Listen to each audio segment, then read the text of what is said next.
2025, nous y sommes. Et dans les kiosques à journaux cette semaine, la traditionnelle allocution du chef de l'État à la nation le 31 décembre constitue le Breaking News. Le quotidien Cameroun Tribune consacre 2 éditions successives. Pour ce qu'il faut finalement retenir, invitation à feuilleter sans modération les belles pages du quotidien national bilingue, l'intégralité du discours, l'éditorial et les premières analyses de la rédaction sont à retrouver de la page 2 à la page 13 du tabloïd. Dans le registre des souhaits du Nouvel An, voici celui du SIDIMUC, le Conseil des imams et dignitaires musulmans du Cameroun. Dans une déclaration officielle signée de son coordonnateur, l'organisation appelle à la prière collective pour la paix dans notre pays. Détail à lire dans les colonnes de projection et le Pélican. Marquons à présent un arrêt au Sénat où l'année 2025 s'ouvre avec l'entrée en scène du nouveau secrétaire général. Gustave Léopold Ngané a été désigné comme tel au terme d'une importante concertation le 2 janvier. Les recommandations du vice-président au nouveau promu noircissent les colonnes de Le Quotidien, tout comme cette actualité triste dans l'expression. Cette publication et Réalité Plus rendent un hommage au docteur Abissou Bidoum, l'épouse du ministre Bidoum Pat, décédée le 18 décembre dernier, repose désormais au caveau familial à Nangué-Bokou. Mesdames, Messieurs, bonsoir. Nous avons suivi le message du président de la République le 31 décembre dernier, message à la nation dans lequel il propose un regard rétrospectif sur les années de ce qui a été fait du septennat en cours, un septennat consacré à la marche du Cameroun vers l'émergence. Avec l'appui des invités sur le plateau, Scène de Presse vous propose ce soir de revenir sur quelques segments de ce message en mettant l'accent sur l'engagement collectif à rétablir la sécurité dans le nord-ouest et le sud-ouest, condition, comme vous le savez, essentielle du progrès économique et social. Nous revenons également sur la question des voiries urbaines au moment où l'on annonce la réforme du fonds routier. Enfin, le calendrier électoral est connu, cela a été annoncé. En 2025, il y aura une élection présidentielle et les élections régionales. Le président de la République dit que c'est l'occasion de consolider la démocratie. Pour parler de tous ces sujets, la CRTV a fait venir autour de cette table Albert Djimbondé, qui est au bout de la table. Bonne année. Bonne année, c'est vrai. Merci d'être là. Vous êtes journaliste, grand reporter, chef de service politique, CRTV Radio. Je suppose que vous avez écouté le président de la République à partir de Touboro. Oui. Ouais. Ça s'est bien passé. Avec les forces de défense et de sécurité, ça s'est très bien passé. En face de vous, Timothée Somba Abena, bonsoir. Bonsoir, c'est vrai. Vous êtes journaliste, directeur de publication, La République, Presse et L'Élite. C'est des journaux qui paraissent régulièrement. Vous êtes en congé pendant ce temps? Oui, j'ai décidé cette année exceptionnellement d'expérimenter le congé. Et je vois que c'est une bonne chose que de prendre un peu de repos de temps en temps. Tout à côté de vous, Joseph Ateba, bonsoir. Oui, bonsoir, Séverin. Merci de nous faire l'honneur d'être là. Vous êtes secrétaire national à la communication du MRC, le mouvement pour la renaissance du Cameroun. Alors, les fêtes de fin d'année, ça s'est bien passé? On ne peut pas dire que les fêtes se soient bien passées parce qu'on les a passées dans le noir, comme tout le monde a pu le constater. Nous avons un magistrat, je crois, dans le nord-ouest qui a été enlevé. Nous avons nos amis politiques qui ont passé leur 5e année en prison. Donc ça ne peut pas être de belles fêtes de fin d'année. Merci d'être là tout de même. Docteur Guy Didier Fouéono, qui est le dernier à être présenté. Bonsoir. Bonsoir, Séverin. Merci de nous faire l'honneur d'être là également. Vous êtes expert en management, on va le dire comme ça, mais vous avez plusieurs casquettes. Personnalité influente dans l'industrie de la santé, mais expert en cybersécurité. La dernière fois qu'on s'est vu, c'était à Washington, dans le cadre de ce congrès des ECAN. Vous étiez le directeur du protocole. Finalement, ça s'est bien passé. Oui, ça s'est très bien passé. Le CECA s'est très bien passé. C'était la 2e édition du congrès des ECAN de l'Amérique du Nord. Et nous remercions solennellement ici la CRTV de vous avoir donné l'opportunité de nous accompagner dans la couverture de cet événement. À tous, merci d'avoir répondu favorablement à cette invitation, l'invitation qui vous a été adressée par la CRTV. Ce n'est pas un fait nouveau, c'est plutôt un rituel. À chaque fin d'année, le président de la République s'adresse à la nation avec des positions fermes sur des sujets qui préoccupent les citoyens. J'aimerais vous entendre sur le fond de la dernière prise de parole du président de la République. En écoutant le président Paul Biya, vos attentes, les attentes des citoyens qui écoutent leur président, ont-ils été comblées? Je commence par M. Ateba. Oui, c'est vrai. Je vous dirais, je ne suis pas venu sur ce plateau débattre de l'allocution du président de la République. Je suis venu pour les thèmes que vous avez bien voulu évoquer, qui concernent tous les Camerounais, dont je suis venu échanger avec des compatriotes sur les sujets qui préoccupent notre pays. Timothée. Bon, d'entrée de jeu, j'aimerais dire qu'en tant que citoyen, mes attentes ont été comblées par la densité de l'allocution du chef de l'État. Cette année, nous sommes à 28 minutes. Et en termes de pages, c'est pratiquement 7 pages en format, pratiquement 9 pages de format PDF, mais davantage par la pertinence des sujets abordés. Le chef de l'État n'a pas été aérien. Il a parlé de tous les sujets, de toutes les problématiques que nous vivons au quotidien. Maintenant, en termes d'attente sur les solutions, je suis resté un peu sur ma faim parce que je me serais attendu à des annonces fortes. Mais je me dis qu'on ne dit pas tout dans le cadre d'un discours de fin d'année, puisque lui-même a dit qu'il a pleinement conscience de la situation et que des décisions, des mesures fortes seraient prises dans les plus brefs délais pour contenter le peuple camerounais, dont la démographie a rendu beaucoup plus exigeant, autant pour moi, vis-à-vis des pouvoirs publics.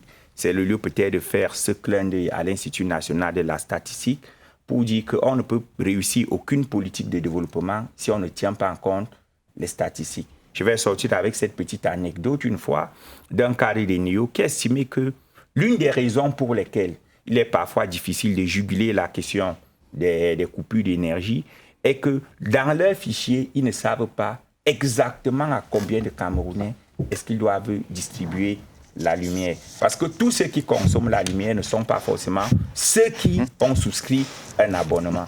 Donc, il était bon que le chef de l'État aborde tous ces sujets. Maintenant, on va aller dans l'implémentation. Merci beaucoup. Docteur Fouet, vous l'avez écouté également, ces discours. Il était attendu de toutes les façons. Je pense que le discours du chef de l'État, son Excellence, M. le Président Paul Biya, a été un discours de bilan et puis de projection vers l'avenir. Et certainement des gens qui cherchaient à trouver des solutions, comme on le disait en management, il faut regarder certainement dans les détails. Et je pense que le chef de l'État n'étant pas entré dans tous les détails, nous n'allons pas certainement trouver les éléments de solution que certaines personnes sont en train de rechercher. Non, je pense que le chef de l'État a bien salué les efforts qui sont déployés par le gouvernement du Premier ministre et qui s'est associé certainement avec la société civile pour essayer d'améliorer les conditions de vie des Camerounais. Je pense que le chef d'État a mis aussi un accent pour saluer particulièrement les efforts qui sont fournis par les forces de défense et de sécurité. Donc, je pense que finalement, les efforts de cohésion nationale qui sont faits pour maintenir la paix, qui est très important pour le chef de l'État, un accent a été vraiment mis là-dessus. Je pense qu'en général, les éléments de la diaspora ont vu une couverture globale de tous les points qui lui sont importants. Maintenant, il faudrait voir les solutions. Quelles sont vraiment les solutions? Est-ce que les indications de performance qui ont été énumérées au début de l'année, est-ce qu'ils ont vraiment été atteints? Et on le fera lorsqu'on nous regardera en direct, en détail, le discours du chef d'État. Alors, Albert, vous avez la chance qu'au quotidien, vous êtes en contact avec les faits politiques, l'actualité politique. Quand vous avez écouté le président de la République, il parlait au Camerounais? Évidemment, parce qu'il a parlé des questions, certains qui fâchent énormément, certains qui sont des préoccupations au quotidien des Camerounais. Je suis ressortissant du Sud-Ouest, donc je peux mieux parler de ce problème de sécurité dans le Nord-Ouest et le Sud-Ouest. Et j'étais content que d'emblée de jeu, il a commencé avec cette question-là. D'abord, son soutien aux forces de défense et de sécurité, c'est important parce que il y a des populations qui ont subi pas mal d'exactions. Son soutien à ces populations-là également. Et cet appel constant sur la nécessité d'une collaboration franche avec les forces de défense et de sécurité. Parce que je peux vous dire, Séverin, le constat qui est facile à faire est que dans les localités où les forces de défense ont eu cette collaboration-là, il y a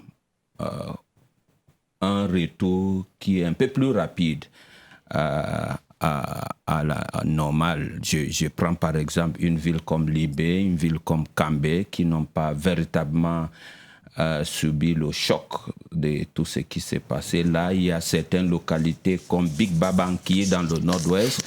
Aujourd'hui, si vous partez, par exemple, à Woum ou à Ndop, vous voyez qu'il y a progressivement un retour à la paix, un peu comme à Moyouka. Donc, nous, en 2025, il a parlé de responsabilité. Nos attentes, c'est que quand le chef parle, c'est des instructions, c'est des orientations qui donnent d'abord à son gouvernement. Donc, on s'attend à une sorte d'effet choc parce qu'on a l'impression que dans certains secteurs, ça dort un peu et il faut véritablement être plus ferme dans l'implémentation des actions gouvernementales. Il faut beaucoup plus d'efforts dans la gouvernance et puis il faut aussi un peu plus cultiver cet effort, ou permettez-moi la tautologie, cette culture d'intégrer les populations, d'une approche plus participative pour que les Camerounais n'ont pas l'impression qu'ils subissent, par exemple, des projets. Il faut qu'ils soient non seulement dans la conception, mais aussi dans l'implémentation. À l'entame de son propos, le président de la République dit, et je cite, « J'observe par ailleurs que le processus de reconstruction des régions du Nord-Ouest et du Sud-Ouest progresse en dépit des atrocités commises par quelques bandes armées qui continuent leurs exactions principalement contre la population civile. Je ne le dirai jamais assez, la cause séparatiste que ces groupes d'illuminés prétendaient défendre est vouée à l'échec. Le Cameroun restera un et indivisible, c'est le vœu de l'écrasante majorité de nos compatriotes. C'est l'essence même du mandat qui m'a été confié, je n'y faillirai point. » Alors, il y a dans ce pan du discours consacré à la situation dans le Nord-Ouest et le Sud-Ouest une sorte d'exaspération. J'ai le sentiment qu'il y a un sentiment d'agacement, d'irritation. Le rappel de la formule « le Cameroun restera un et indivisible » nous y conduit forcément. Quand le président insiste sur ces sujets-là, quelle est la lecture que vous en faites ? J'aimerais dire que je ne suis pas partisan de l'agacement. Voyez-vous, la particularité de ce conflit est que nous ne sommes pas là dans une belligérance internationale. C'est des Camerounais qui combattent d'autres Camerounais. Il est donc difficile d'appliquer avec fermeté toutes les mesures qu'on peut évoquer dans le cadre d'une guerre avec un État voisin ou un État étranger ennemi. C'est la raison pour laquelle l'option choisie a été l'option de la main tendue, à travers l'appel à déposer les armes, les DDR, et certains séparatistes répondent. En plus, c'est une guerre asymétrique, où l'ennemi n'est pas clairement identifié. Ça fait que on doit être honnête de dire aux Camerounais que la résolution de ce conflit se fera de façon progressive. Monsieur Ateba, la situation telle qu'elle est décrite dans les régions du Nord-Ouest et du Sud-Ouest, ça suscite en vous quel commentaire? Vous savez, il y a deux notions qui font l'objet d'une très mauvaise interprétation au Cameroun. La notion de l'autorité de l'État, qui est confondue à la violence de l'État, et la notion des institutions et ce qu'ils incarnent. Cela empêche le dialogue social. Parce qu'en réalité, les institutions sont là pour servir le peuple, pour servir, c'est pour garantir l'équilibre social, c'est-à-dire pour l'harmonie sociale. De même avec l'autorité de l'État, c'est-à-dire quand vous parlez toujours de l'autorité, non. Vous savez, quand on parle d'autorité, il y a l'autorité parentale. C'est-à-dire que la personne qui subit une autorité doit être disposée à la subir parce qu'en retour, il y a des compensations à l'autorité. C'est-à-dire que l'enfant va obéir à son père parce qu'il sait que c'est lui qui va payer sa scolarité, c'est lui qui va payer. Donc, quand le papa gronde, il sait qu'il doit se ranger parce qu'en retour, il y a des attentes. Donc, le problème anglophone, on le prendra dans quel que soit le bout par lequel on le prendra, ne se résolvera que dans une situation de dialogue inclusif avec toutes les parties. Le dialogue qui a été amorcé en 2019 à travers le grand dialogue, il était quand même inclusif, il a rassemblé beaucoup de personnes à la fois. Ce dialogue a été tout sauf inclusif. Ça fait mal. Moi, je dis, j'ai des amis qui sont de ces zones-là. J'en ai vu, j'ai assisté à une scène, c'était terrible. C'est-à-dire quand un parent meurt, les enfants ne peuvent pas aller l'enterrer, ils sont obligés d'envoyer comme un colis. Vous avez dit tout à l'heure, parlant de le Cameroun est indivisible. C'est pas moi qui le dis, c'est le président qui Nous y croyons tous, nous le souhaitons tous. J'en profite de la présence de mon frère de la diaspora des États-Unis, Dr Oyono, qui a parlé tout à l'heure c'était des écans. Ouais. Voyez-vous, dans un pays étranger, où des compatriotes se retrouvent avec il y a les camps, il y a les Bamipoa aux États-Unis, c'est-à-dire qui célèbrent, qui font des événements. Vous voyez, ça marque la fracture profonde qu'il y a au Cameroun. On serait attendu à ce que les Camerounais qui se retrouvent aux États-Unis soient ensemble pour organiser des manifestations, pour valoriser le Cameroun. Donc, la crise anglophone, il faudra d'abord réconcilier les Camerounais avec eux-mêmes. Il faut les réconcilier. Il faut les réconcilier avec l'histoire. Il faut les réconcilier avec leur identité commune. Je me sens interpellé certainement dans ce dernier point. Mais ne nous éloignons pas du nord-ouest et du sud-ouest. C'est la question principale. Et justement, s'agissant de cette question bien précise, nous pouvons comprendre pourquoi est-ce que le chef de l'État se sent agacé. Mais la question est justement de savoir, lorsque l'État déploie des moyens, ces moyens, on les met à la disposition du gouvernement. C'est bien fondé que le président de la République se pose la question, je vous ai donné des moyens, mais la situation ne semble pas changer sur le terrain. Quelles sont les raisons pour lesquelles cette situation ne change pas? Sur ce point de vue, nous pouvons comprendre l'agacement du chef d'État. Mais certainement, revenir sur la formule « le Cameroun est indivisible », je pense que le message est passé. Il est passé depuis longtemps.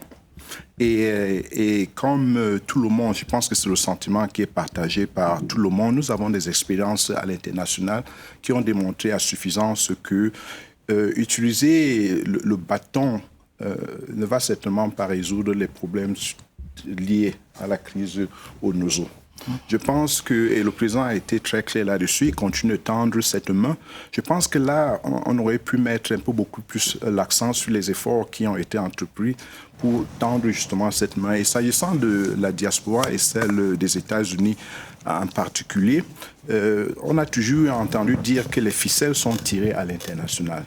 Mais je pense aussi qu'à l'international, il faudrait faire un grand effort pour tendre la main à ceux de la diaspora qui vivent et qui ont vraiment un sentiment de ne pas faire partie, n'est-ce pas, des voix qui sont certainement écoutées. Et là, il y a un agacement qui se fait entendre justement des deux côtés.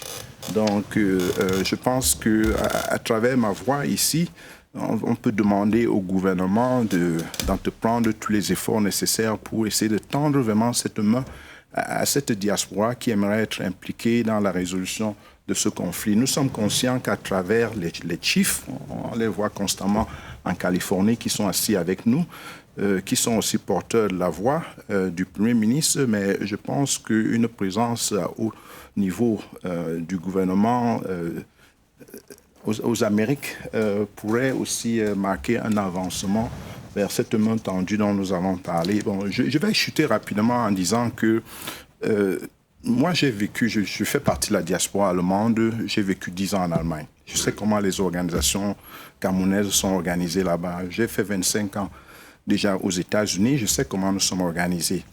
Le fait que la All Bamileke Conference organise son congrès, les ECAN organisent leur congrès, les BASA organisent leur congrès, ne délimite pas nécessairement le fait que la société est fragmentisée, parce que nous nous rencontrons dans d'autres cadres très régulièrement et ça forme ce socle familial qui est le nôtre.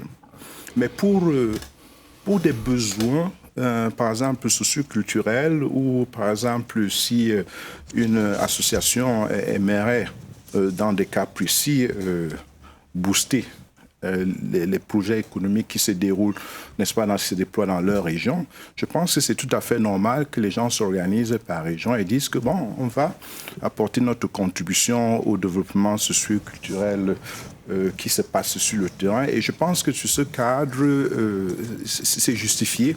Et il faudrait vraiment rentrer dans l'organisation de ces différentes conférences-là pour essayer de comprendre quels sont les objectifs, quelles sont les missions et les visions qui sont celles de ces organisations. Alors, à la télé, justement, un fait m'a marqué, c'est que lors de ce congrès, j'ai vu une forte présence de ceux de la All Bamileke Conference qui étaient invités, ainsi que des représentants des chiefs des régions du Nord-Ouest et du Sud-Ouest. Je voulais juste ajouter que je pense qu'il ne faut pas confondre la tribalité au tribalisme. In English, we talk about tribality and tribalism. Tribalité qui, par là, veut dire la fierté d'appartenir à un tribu. Et moi, je suis fier de mon background anglo-saxon. Je suis fier de dire aux gens que je suis Bakweri. Ça devient un problème quand je pose les barrières avec d'autres Camerounais à cause du fait qu'ils ne sont pas de ce même tribu-là. Et c'est là-bas que je pense, quand on dit l'unité dans notre diversité, je ne pense pas que c'est un slogan. Je suis sur ce plateau, je ne parle pas en anglais. Mon français peut-être n'est pas à 100%. OK, mais le fait qu'on est là entre nous les Camerounais, moi ça me plaît beaucoup. Et je pense que là où je suis d'accord avec le chef de l'État, c'est sur la question de responsabilité. Vous voyez, on est dans une crise très complexe. Très, très complexe. Et je peux vous dire, aujourd'hui, nous avons des Camerounais qui portent encore les armes. Quand vous les demandez pourquoi vous portez les armes, ils ne peuvent pas vous dire pourquoi. Ils vous disent seulement qu'un temps là, on nous avait dit on aura l'indépendance. Et voilà pourquoi je pense. Au lieu d'organiser une autre conférence comme le Grand Dialogue National, je suis parmi ceux qui pensent qu'il faut continuer à sensibiliser au niveau un peu plus restreint. Voyons un peu ce qui s'est passé avec les chefs traditionnels, avec les religieux, ainsi de suite. Parce que... Albert, voyons un peu ce qui s'est passé, parce qu'il y a eu des initiatives. Hein. Il y a eu le plan présidentiel de reconstruction et développement des régions du Nord-Ouest et du Sud-Ouest. Depuis 2020, on en parle. Il y a eu quelques difficultés à mobiliser les fonds. On a dû recadrer cet organe-là pour que ça fonctionne bien. Mais est-ce que dans ce cadre-là, oui, M. Ateba dit qu'il n'y a rien eu du tout. Est-ce que dans ce cadre-là, il n'y a pas eu un sursaut d'orgueil? Les gens se sont dit, OK, essayons de voir si ça peut avancer. Est-ce que ce plan-là n'a pas fait avancer? Je vais vous dire quelque chose. J'ai dit tantôt que nous sommes dans une crise très complexe. Trop de choses détruites en si peu de temps. Où on a eu des communautés qui ont détruit leurs propres écoles, leurs propres centres de santé. Et après 8 ans de crise, on peut ne pas voir que ça avance dans le rythme que nous tous nous voulons voir. Voilà pourquoi, après quelques années, et après avoir écouté les populations, on a estimé qu'il fallait réorganiser le plan. Être plus participatif, assurer qu'il y a plus d'équité, n'est pas seulement se dire qu'on va faire des choses seulement là où la crise, on sentait que ça baissait un peu. Parce que si vous regardez, dans le nord-ouest, il y a plus de projets dans le département de la Maison. Pourquoi? Parce qu'on estimait qu'on pouvait faire pas mal de choses, y compris dans le Ndonga Mantum, où c'est un département qui n'a pas subi autant de chocs que les autres. Dans le sud-ouest, chez moi, dans le Fako, quand vous partez, et malheureusement, ce plan a subi les effets du fait qu'on n'a pas assez communiqué. Parce qu'on avait peur à un moment que plus de communication pouvait faire en sorte que ces projets-là deviennent des cibles des terroristes. Mais je peux vous dire, après avoir expérimenté la première phase de cette affaire, voilà pourquoi on a décidé de réorganiser ça. Partez par exemple à Balignonga. C'était un fief de cette affaire. Aujourd'hui, nous sommes arrivés à un niveau où vous partez dans les comités de développement, vous pouvez compter les projets. Donc, il faut que les populations, les communautés s'approprient de ce plan. Il faut qu'ils soient associés dans l'implémentation. À travers ça, ils pourront aussi se rassurer ou de protéger ces projets-là. Parce que est-ce que ce plan, à votre avis, a pu apporter un brin de solution dans le nord-ouest et le sud-ouest? Avant d'expliciter, moi je réponds par l'affirmative oui. N'oublions pas que le conflit ici a deux versants. Le versant sécuritaire, qui est géré par les forces de défense et de sécurité, sur lequel il n'y a pas à transiger. Parce qu'à cette violence, il faut aussi répondre par la violence régalienne. Il y a maintenant le versant développementaliste, le versant éducatif et le versant culturel. Que ce plan, au départ, qui avait une visée de restauration des édifices dégradés et qui aujourd'hui est en train de changer en véritable plan de développement. Et lorsqu'on voit les projets qui ont été réalisés, on se rend bien compte que le volet restauration de tout ce qui a été détruit avance. Il y a des centres de santé qui ont été rétablis, il y a des écoles qui ont été reconstruites. Et le volet sensibilisation, promotion du développement, promotion du discours de l'unité nationale avance aussi. Les différentes réunions du plan, à mesure que nous avançons, connaissent une forte participation.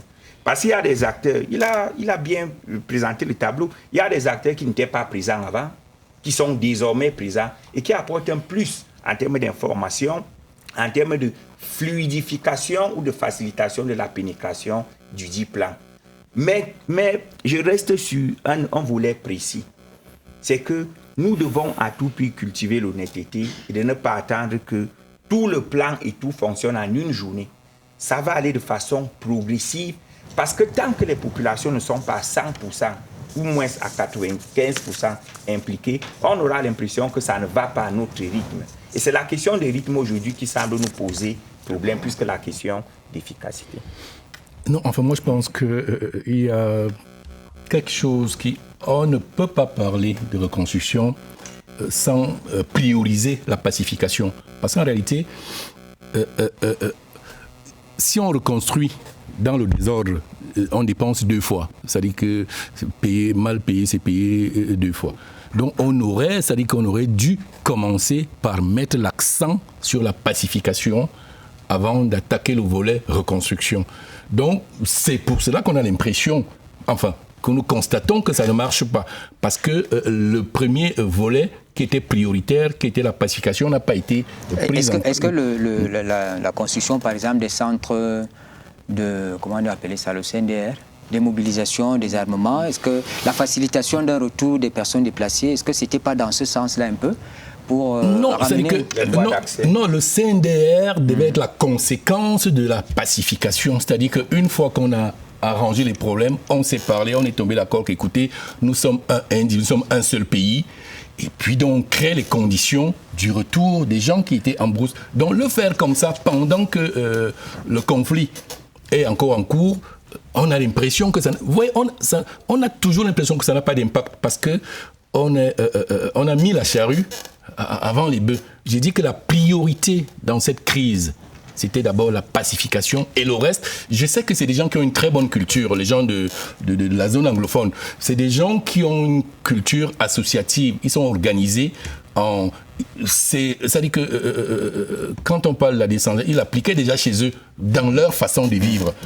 Donc, nous pensons que le dialogue est déterminant. Il faut ramener tout le monde. Il faut ramener tout le monde, oui. Et malheureusement, il y a aussi, peut-être ils sont minoritaires, mais qui ne veulent rien entendre tant que ce n'est pas la séparation. Ils ont toujours existé. Oui. C'est pas nouveau. Ils ont toujours existé. Oui. Je voulais qu'on soit d'accord. Ils ont toujours existé, on le sait. Je voulais qu'on soit dedans. Mais si la majorité des anglophones parlent de la marginalisation, ça vient d'où? Ça vient de ce qu'on appelait la précarité. C'est-à-dire, quand vous partez dans le Lébialem, je ne suis pas sûr qu'il y a une station d'essence dans tout ce département-là. Parce que d'abord, il n'y a pas de route, ainsi de suite. Quand vous partez dans l'Indian, le PM, le Premier ministre est originaire d'Indian. S'il veut aller aujourd'hui à Ekonde Titi ou à Mondemba, il est sûr d'arriver à travers la mer. On a parlé du port profond de Limbe. Depuis ma naissance, avant même que je ne sois né, on a parlé de ces projets-là, certains de ces projets-là, cimenterie à Limbe, ainsi de suite. Tout récemment, les réseaux sociaux en ont pris goût sur la sortie du DGSN par rapport au réseau routier. Et moi, je disais que le DGSN est arrivé jusqu'à Motengene à l'école. S'il montait au chef-lieu qui est Boya, il allait peut-être pleurer. Parce que c'est le chef-lieu, le seul chef-lieu dans tout le Cameroun où, après l'axe central, on ne peut pas véritablement dire qu'il y a des routes bitumées. Donc, il y a ces problèmes-là. Ces problèmes sont réels.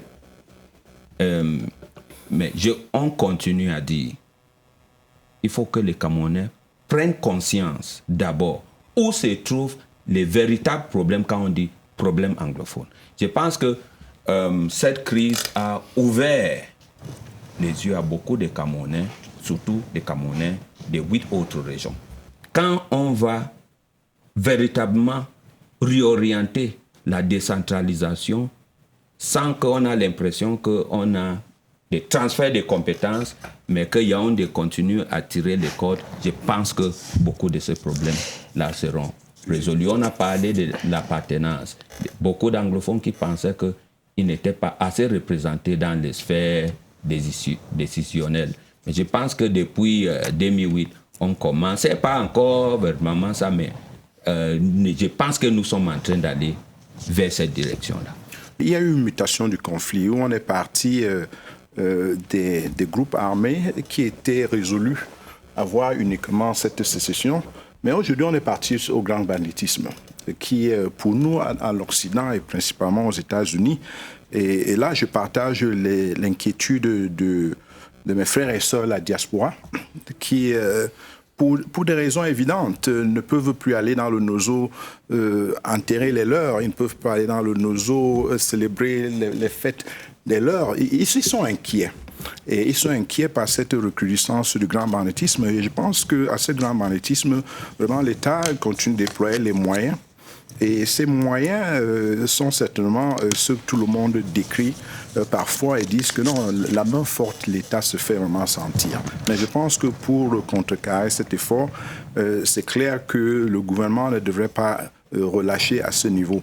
Mais il y a, comme le chef est en train de dire, sur cette main tendue, moi je dis toujours, la diaspora va être impliquée. Et pour ceux qui sont aux États-Unis, nous pouvons dire avec fierté que c'est l'une des diasporas les plus avancées, les plus solides sur le plan financier et sur le plan professionnel. Qu'est-ce qui vous empêche de vous impliquer? Est-ce que vous êtes rapproché, par exemple, des autorités qui sont en charge du plan, le comité qui a besoin d'argent? qui a besoin de ceci. Qu'est-ce qui vous empêche? Non, justement, le problème qui se pose... Parce que c'est bien de dire, on est en Occident... je suis parfaitement d'accord. On voudrait participer, mais vous le dites étant là-bas, ça se passe ici. Justement, ça se passe ici au pays. Et je pense que l'un des challenges que nous avons au niveau de la diaspora, c'est de s'assurer que ces problèmes de gouvernance que le chef d'État a décrits dans son discours sont une grande priorité pour les Camerounais et la diaspora. Et je pense, en reprenant les propos du docteur Ounou tout à l'heure, qui a parlé de discours, bilan et projection. Nous sommes aujourd'hui en 2025. Comment faire pour que les choses s'accélèrent? C'est pour ça que nous sommes là. Surtout que le plan, parce que le plan, quoi qu'on dise ici, le plan, lui, il continue. Le plan il va bientôt annoncer la deuxième phase avec un accent particulier sur la revitalisation du secteur agro-industriel. Donc, il faut soutenir les entreprises comme la CDC, PAMOL, etc., leur donner un peu de souffle pour avancer. Bon, bien qu'il y ait des difficultés, il faut qu'on pense à cela aussi. Oui, et il faut revitaliser aussi l'autre plan, le plan d'occupation de Bakassi, qui semble avoir été mis sous les ténoirs, alors qu'on ne peut pas développer cette zone sans intégrer Bakassi. On peut faire une hypocrisie collective en faisant comme si le problème anglophone est uniquement culturel, question de gouvernance. Non, mais il y a les enjeux économiques. Le pétrole qui se trouve à Bakassi fait partie des motivations de certains leaders séparatistes. Donc, il faudra à tout prix que toutes ces vérités soient posées. Qui sont d'ailleurs en accord avec des séparatistes avec des multinationales au Nigeria. Voilà. Donc, c'est un pan de ce problème qu'on ne peut pas ignorer. Et moi, je me serais attendu justement à ce qu'on revienne sur le plan d'occupation de Bakassi. Quel est le bilan de ce plan qui forcément va catalyser le plan de reconstruction du Nozo et qui, pour ma part, devrait même changer de nom? On doit passer d'un plan de reconstruction à véritablement un plan de développement. N'ayons pas peur, je pense que même le président en est conscience des choix qu'il faut faire. Voilà pourquoi il avait dit, le moment venu, je vais me prononcer ou me porter candidat ou rentrer au village. Il est candidat, il a dit l'autre jour. Il a tout simplement dit qu'il est dans toutes ses capacités à...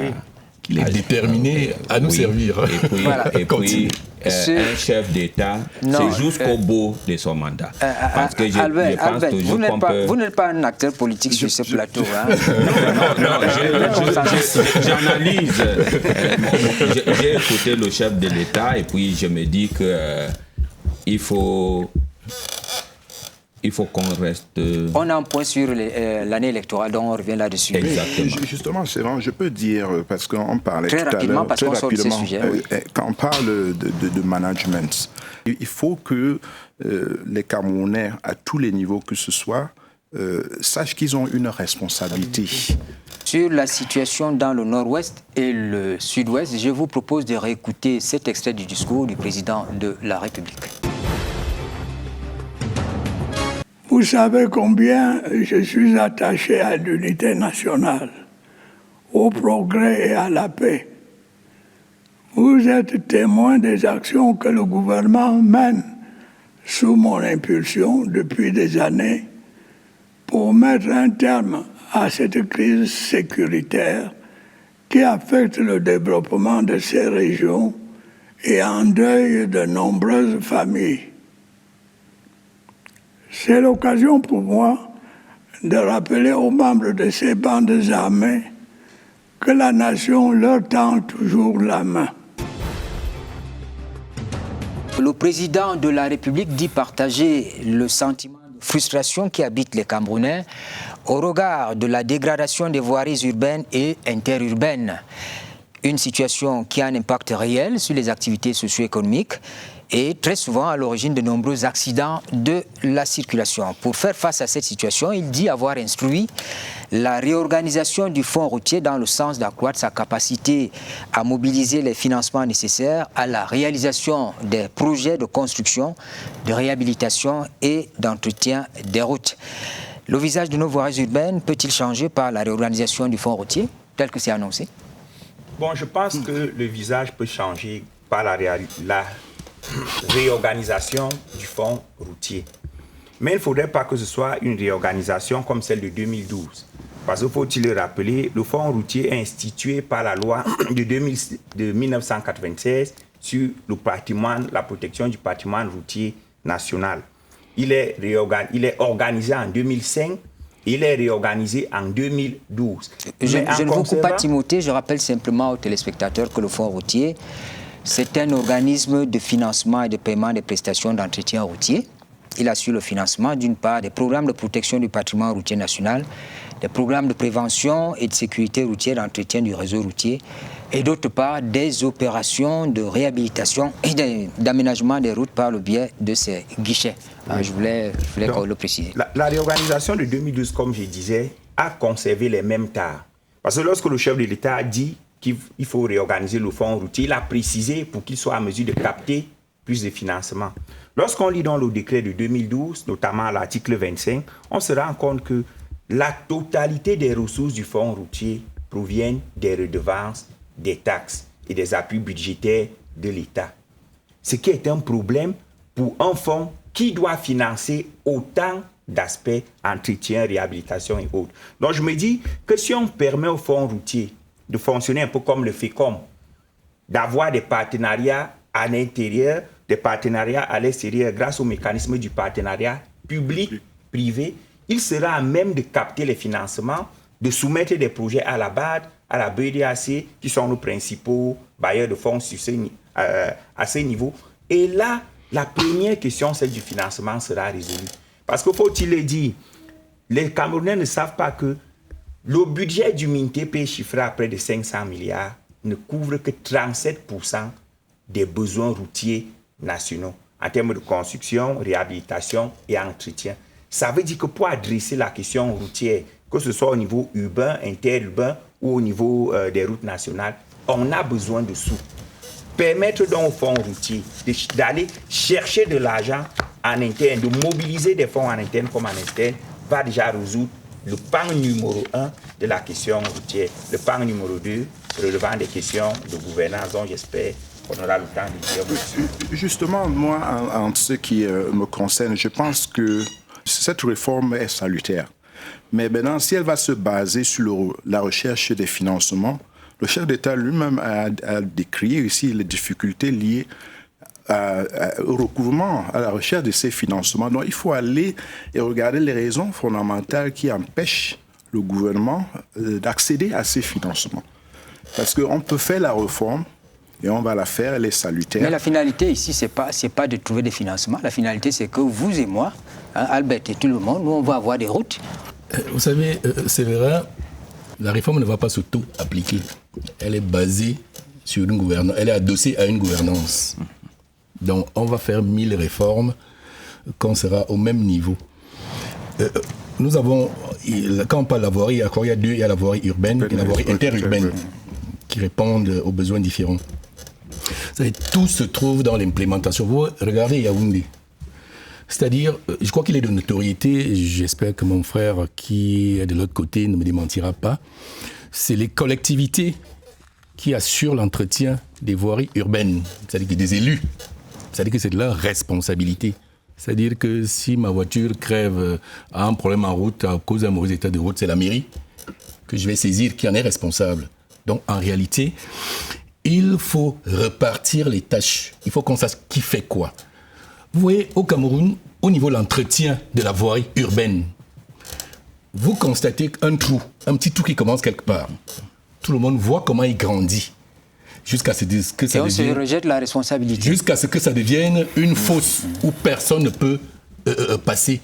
À qui la responsabilité? Puisqu'il devrait avoir, au niveau des collectivités locales, comme nous sommes dans une grande mairie, comme celle de Yaoundé par exemple, et voilà, c'est-à-dire qu'il y a le maire de la ville de Yaoundé, il y a les maires d'arrondissement, dont les tâches doivent être reparties, et il devrait avoir des équipes d'intervention mobiles permanentes, régulières, qui recensent parce qu'une fois qu'on a construit la route, il faut la maintenir, il faut l'entretenir, il ne faut pas la laisser se dégrader pour recommencer à donner un marché pour qu'on vienne la reconstruire. Mais dans les textes, il semble que dans les textes, les missions sont peut-être bien définies. C'est pour ça que je parle donc de la gouvernance, de l'application. Comment voulez-vous qu'on voit un trou qui commence quelque part? Tout le monde regarde, personne ne fait rien. Et après, on se retrouve sans route. C'est de ça qu'il s'agit. C'est une question de gouvernance. Et parlons des financements. Le Cameroun a un problème de crédibilité. Je parlais de la voirie interurbaine. Ce n'est pas à l'État. C'est-à-dire qu'ils sont comme la diaspora. Je sais qu'on a une diaspora compétente, qui a des moyens, qui a des ressources, qui a l'expertise. C'est des domaines dans lesquels elle peut intervenir. Vous imaginez une route Douala-Kousseri, donc qui dessert le Tchad. Si un investisseur se sent en sécurité, avec toutes les garanties sécuritaires, juridiques et ordres, qui n'investirait pas pour construire une route comme celle-là, parce qu'il sait qu'il va rentabiliser en très peu de temps. Donc le Cameroun a un problème de financement parce que le Cameroun n'est pas crédible. Parce que c'est la véritable problématique qui se pose. Donc nous pensons que ça, c'est pas à l'État de construire les autoroutes. C'est pas à l'État de les construire. Donc il faut trouver des partenaires. Le projet de chemin de fer, Nabeba, Mbalam et autres, a reçu des investisseurs qui sont prêts à injecter 5 000 milliards en cash. Donc, je pense que la question de la crédibilité du Cameroun ne devrait pas se poser. Les agences de notation, nous sommes bien notés à ce niveau. Le problème est que l'État camerounais jusqu'ici ne s'est pas totalement arrimé au libéralisme. On a un État qui fait un pied dans l'interventionnisme et un pied dans le libéralisme. Parce qu'il y a des fonds de pension. Attendez, quand vous parlez, le président a parlé, Mbalam, justement, dont vous parlez. C'est vrai, le président dans son discours a été clair. Premier pan de la question routière, financement, d'où la réforme du fonds routier. Lui-même, dans le deuxième pan, dit, question de gouvernance. La gouvernance dans les marchés publics. La gouvernance dans la réalisation, parce que se pose le problème de la durabilité des routes. On a tous vécu des routes qui sont... Je vis ce problème dans mon quartier, ici au pont des Foulanes. C'est une route qui a 3 ans. Mais allez la pratiquer. Elle est devenue impraticable alors qu'elle n'a que 3 ans. Ce n'est pas l'agent qui va résoudre le problème de la réalisation, alors que ce sont des prestataires locaux. Qu'est-ce qui peut justifier qu'un Camerounais... Ça nous amène... à ce qu'il disait avant. Et que je suis, comme on dit en anglais, d'accord in toto. Le problème de gouvernance. We have serious ethical problems. Et je pense que le chef de l'État en a d'ailleurs parlé de ça. Quand il parle des efforts consentis qui ne sont pas rimés avec les réalisations sur le terrain. C'est une façon de dire que d'abord il y a un problème des hommes. Oui. Et il y a un problème de procédure. C'est-à-dire, comment est-ce qu'on gagne un marché, par exemple. Moi, je vous parle de la route Moutengue-Neboya. On dit qu'il a été attribué, je ne sais pas depuis quand, et qui, jusqu'à aujourd'hui, n'est pas fait. Et l'entreprise parle d'un problème de sécurité. Dans une route où il y a des bars, les gens, le 31 fêtaient jusqu'à, je ne sais pas, 5 heures du matin. C'est une route sécurisée à 24 heures sur 24, ainsi de suite. Donc, il y a un problème. Quand on parle même de corruption, il y a d'abord un problème de corruption sur le time, the question of time. Ce qui n'est pas fait aujourd'hui, c'est que l'entreprise nous a volé du temps. Donc, moi, je me dis que cette réforme doit tenir compte de certains de ces aspects-là. Tout est problème de gouvernance. Quel que soit le bout par lequel on prendra, c'est un problème de gouvernance. Et il faut surtout, concernant les voies, c'est-à-dire que c'est les collectivités territoriales, il faut leur donner des compétences et des moyens, parce que vous avez remarqué dans le monde, la plupart des gens sont devenus présidents de la République parce qu'ils ont été maires quelque part. Parce qu'on a vu ce qu'ils ont fait, ce qu'ils ont implémenté, comment ils ont gouverné, comment ils ont géré. Et c'est ça qui leur a valu la promotion. Donc, ça va créer une émulation au niveau des différentes mairies. C'est chaque maire qui voudra qu'on voie ce qu'il fait, ce qu'il est capable de faire. Oui, c'est clair, par exemple, que l'État n'a pas toujours des moyens pour construire une route avec les données techniques nécessaires pour que cette route dure sur 10 ans. compte tenu de la conjoncture, l'État peut dire non, je vais faire une route qui va durer 3 ans. Pendant ces 3 ans, j'essaie de trouver les moyens, n'est-ce pas, pour essayer de la maintenir. Bon, ce que nous décrions, par exemple, c'est que lorsque nous voyons ces trous dont nous parlons tout à l'heure, là, on se pose la question, où est le labogénie? Où est le génie militaire? Pourquoi est-ce que nous utilisons des techniques artisanales pour essayer de boucher ces trous? Et les gens aimeraient bien comprendre pourquoi est-ce que nous avons toutes ces grandes sociétés et qui ont des attributions très claires et nettes, mais qu'on ne les voit pas déployées sur le terrain. C'est pour ça que je dis quelque part, il faudrait bien essayer de comprendre quels sont les problèmes réels à la source qui empêchent en sorte que les missions qui ont été définies soit par le chef de l'État ou le Premier ministre n'arrivent vraiment pas à être implémentées sur le terrain. Est-ce que cela remonte à ces personnes qui sont chargées du pouvoir décisionnel pour vraiment prendre les mesures? Je pense que quelque part, il manque de transparence en ce qui nous concerne. Et là, on ne sait plus who is doing what, and on a l'impression que nobody is in charge. Right? Et c'est là où je pense que quelque part, il faudrait qu'on mette l'accent. Je veux ajouter un élément. N'oublions pas les contingences internationales. Et c'est pour ça qu'à l'entame de mon propos, j'ai évoqué la question du type de gouvernance. Pourquoi Cameco, qui ne fait pas de bénéfices, est toujours là? Orgueil national, question de souveraineté. Pourquoi le Mad-Génie, qui est largué par toutes les entreprises nationales qui vont louer ces engins, existe toujours? Orgueil national, question de souveraineté. Pourquoi ceux qui gouvernent sont des administrateurs, mais sont aussi des hommes politiques? Le maire qui remercie Paul Biya à l'issue de l'inauguration d'un pont, en train de jouer une carte politique qui n'a rien à voir avec l'administration de la mairie. Il faut tenir compte de ces aspects. Mais lorsque vous lisez les lois de 2017, de juillet 2017, sur les entreprises publiques et les établissements publics, vous voyez le quantum de compétences, de pouvoir qu'on a donné aux maires. Déjà, je trouve anormal que chaque maire veuille boucher les routes. Où est l'intercommunalité? Les maires peuvent s'associer et créer une centrale d'entretien des routes qui va gérer les routes pour tout le monde. Les maires peuvent même signer un contrat avec le Mad-Génie, de sorte que c'est le Mad-Génie qui entretient les routes. On a aussi un problème, d'éducation, la qualité des maires qui ne lisent pas la loi. On a un problème d'initiative et on a aussi un problème d'audace. La loi permet aux maires de créer des IPES, de créer des microfinances, de solliciter des partenariats. Mais vous avez vu quelle mairie osait construire un collège communal, un lycée communal? Zéro, ça ne les intéresse pas. Et là où je vais crever l'abcès, c'est qu'un maire va vous dire, et un me l'avait dit un jour, je suis élu pour 5 ans. Je ne peux pas me lancer dans les projets à long terme parce qu'ils risquent d'aboutir lorsque je ne serai plus là. Il faut donc revoir. Est-ce qu'il faut maintenir le mandat des élus locaux à 5 ans et attendre un vrai développement? On peut réfléchir là-dessus. De renouvellement des mandats, nous y sommes. 2025 ouvre la voie à une nouvelle saison d'échéances politiques. Le calendrier électoral prévoit précisément l'organisation de l'élection présidentielle et des élections législatives. La question relative à l'élection présidentielle a quand même occupé, vous l'avez observé aussi, l'espace dans les prises de parole des leaders politiques majeurs qu'on a écoutés à la fin de cette année. Il y a eu le chef de l'État, le président de la République, qui en appelle à la maturité, à la responsabilité de tous les acteurs.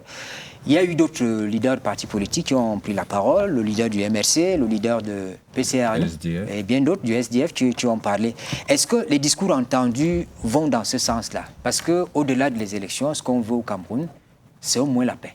Je pense d'abord que tout le monde est conscient que les enjeux sont énormes et que, à la fin de compte, il faut des élections libres et transparentes, acceptables, au moins par la majorité. Il faut plus de responsabilités parce que de plus en plus, on suit des sorties pour certains musclés, des palmarès d'acteurs de la vie nationale. Et je suis parmi ceux qui pensent qu'il faut sensibiliser les Camerounais autant que possible. Il faut que tous les acteurs politiques, toutes tendances confondues, n'oublient pas que notre héritage commun, c'est le Cameroun, d'abord, et qu'on ne gagne pas les élections sans travailler, surtout l'élection, mais qui est l'élection présidentielle, parce que si je regarde, par exemple, combien de Camerounais se sont inscrits sur les listes électorales, j'ai peur de dire qu'on a, pour l'instant, beaucoup de prétendants, et je me pose la question, qui seront les électeurs pour ce nombreux aspirants?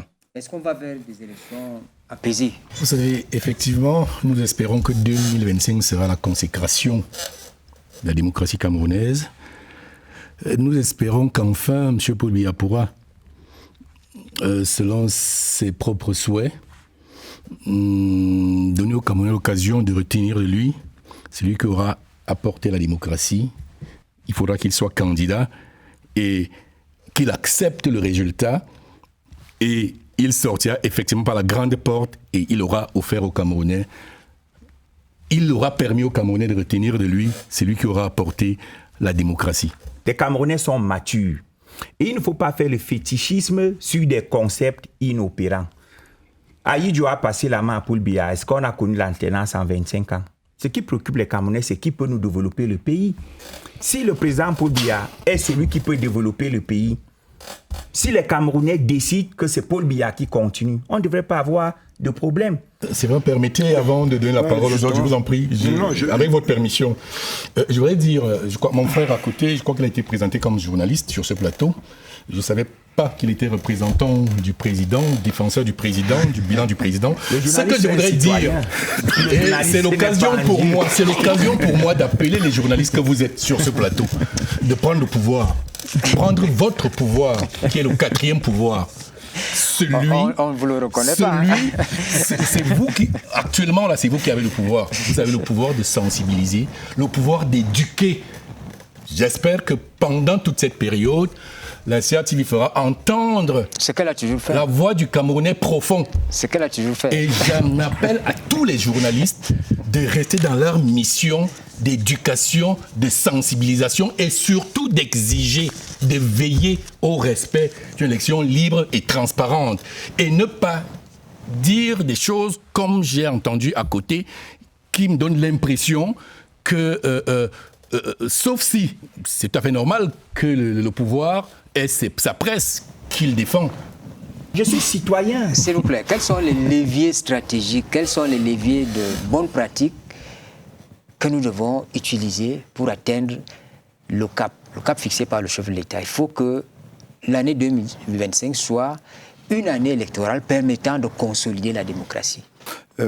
Il faudrait dire que, oui, pour s'assurer à ce que ces élections se déroulent dans la paix, la première des choses qu'il faudrait demander, c'est à tous les citoyens camerounais d'être engagés dans ce processus, de s'inscrire de façon massive dans les listes électorales. Ça, c'est la première des choses qu'il faudrait faire.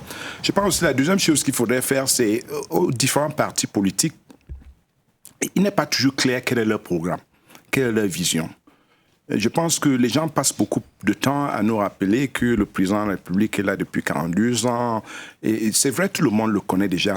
Mais quelle est l'offre de ces partis politiques? Je pense que c'est ce que nous voulons entendre.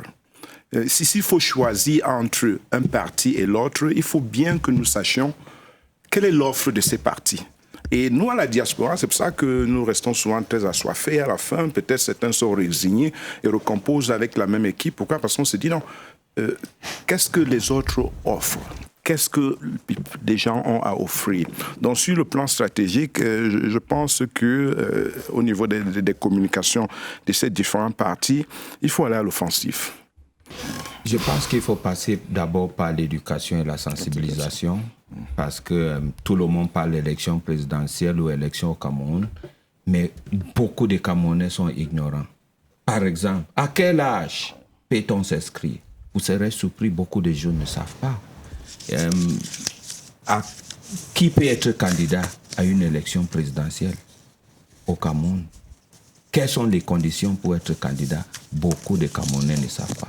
Je suis sûr que le moment venu, beaucoup de Camerounais seront même surpris que, en fait, ce n'est pas en octobre qu'on s'inscrit pour être électeur à une élection présidentielle, quand peut-être on a déjà convoqué le corps électoral. Les partis politiques, au lieu de passer tout le temps à être violents sur les antennes et un peu partout, je pense que le Camerounais lambda est un peu étouffé.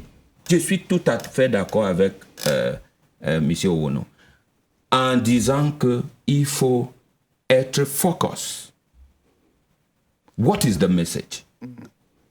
What is the ideology? What are you presenting that will be different? Où est la différence? Où est l'innovation? L'autre aspect, il faut que les Camerounais et les acteurs